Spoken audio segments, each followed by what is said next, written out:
Hello student, आज का हमारा टॉपिक है वर्ण विचार। बच्चों, आइए आज हम वर्ण के बारे में चर्चा करते हैं। वर्ण भाषा की सबसे छोटी इकाई को कहते हैं। वर्णों के समूह को वर्णमाला कहते हैं।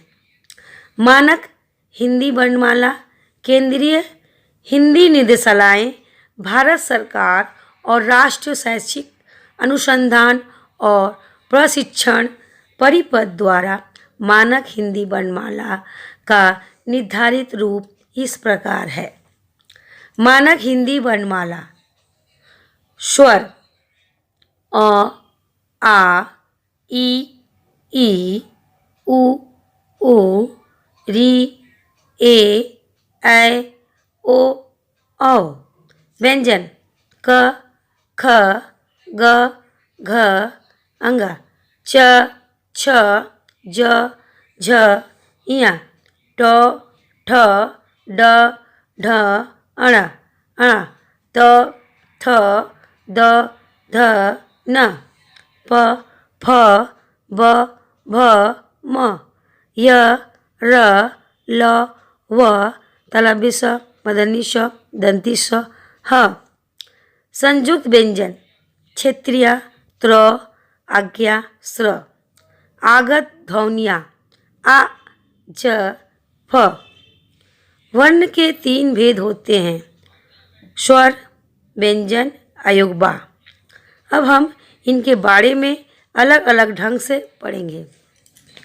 क स्वर: जो वर्ण बिना किसी अन्य वर्णों की सहायता के स्वतंत्र रूप से बोले जाते हैं, स्वर कहलाते हैं। हिंदी स्वरों में की संख्या 11 है। अ, आ, ई, उ, री, ए, ऐ, ओ, औ। उच्चारण पर लगने वाले समय के आधार पर स्वर के 3 भेद होते हैं: ह्रस्व स्वर, दीर्घ स्वर, प्लुप्त स्वर। ह्रस्व स्वर: बच्चों, जिन स्वरों के उच्चारण में सबसे कम समय लगता है वे ह्रस्व स्वर कहलाते हैं। जैसे अ, ई, उ, री। ये सभी ह्रस्व स्वर की श्रेणी में आते हैं। दीर्घ स्वर: जिन स्वरों के उच्चारण में ह्रस्व स्वर से दुगुना समय लगता है उन्हें दीर्घ स्वर कहते हैं। जैसे आ, ई, उ, ए, ऐ, ओ, औ। यह दीर्घ स्वर की श्रेणी में आते हैं। प्लुप्त स्वर: जिन स्वरों के उच्चारण में ह्रस्व स्वर से 3 गुना समय लगता है उन्हें प्लुप्त स्वर कहते हैं। जैसे ओम, हे राम। बच्चों, स्वरों की मात्राएं: जब स्वरों को व्यंजन के साथ बोला या लिखा जाता है तो उनके चिन्हों का प्रयोग होता है। यह चिन्ह मात्रा कहलाता है। स्वर और उनकी मात्राएं चिन्ह निम्नलिखित है। स्वर मात्रा: अ, आ, ई, उ, री, ए, ऐ, ओ, औ। अ वर्णों की कोई मात्रा नहीं होती, लेकिन प्रत्येक व्यंजन अ वर्णों की सहायता से बोला जाता है। अतः सभी व्यंजन इस प्रकार लिखे जाते हैं: क, ख, ग, च, छ, ज आदि। जब व्यंजन अ वर्णों से रहित होते हैं तो उन्हें इस प्रकार लिखा जाता है: क, ख, ग, च, छ, ज आदि। स्वर रहित व्यंजन के नीचे लगी तिरछी रेखा को हल कहते हैं। इनके द्वारा व्यंजन के आधे होने का संकेत मिलता है।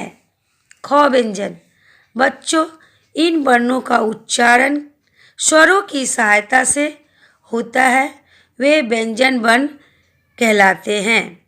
अब आइए व्यंजन के बारे में पढ़ेंगे। व्यंजन के 3 भेद होते हैं: स्पर्श व्यंजन, असस्त व्यंजन, ऊष्म व्यंजन। स्पर्श व्यंजन जिन व्यंजन का उच्चारण करते समय श्वास मुख के विभिन्न स्थानों का स्पर्श करती हुई बाहर निकलती है, उन्हें स्पर्श व्यंजन कहते हैं। असस्त व्यंजन जिन वर्णों का उच्चारण स्वरों और व्यंजनों के माध्यम का होता है, वे असस्त व्यंजन कहलाते हैं।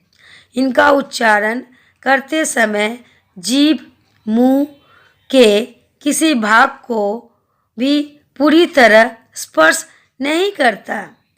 ये है य, र, ल, व। ऊष्म व्यंजन जिन वर्णों का उच्चारण के समय हवा के रगड़ खाने से मुख में गर्मी ऊष्मा उत्पन्न होती है, अतः इन्हें ऊष्म व्यंजन कहा जाता है। यह है तालव्य स, मूर्धन्य ष, दंती स, ह। बच्चों, इनके आगे का पोर्शन नेक्स्ट वीडियो में। Thank you. Thank you for watching the video. To know more about us, click www.stxavierspublicschool.com. If you like our video, then share and subscribe, please. Tata all my friend. I see you again in next video. Bye bye.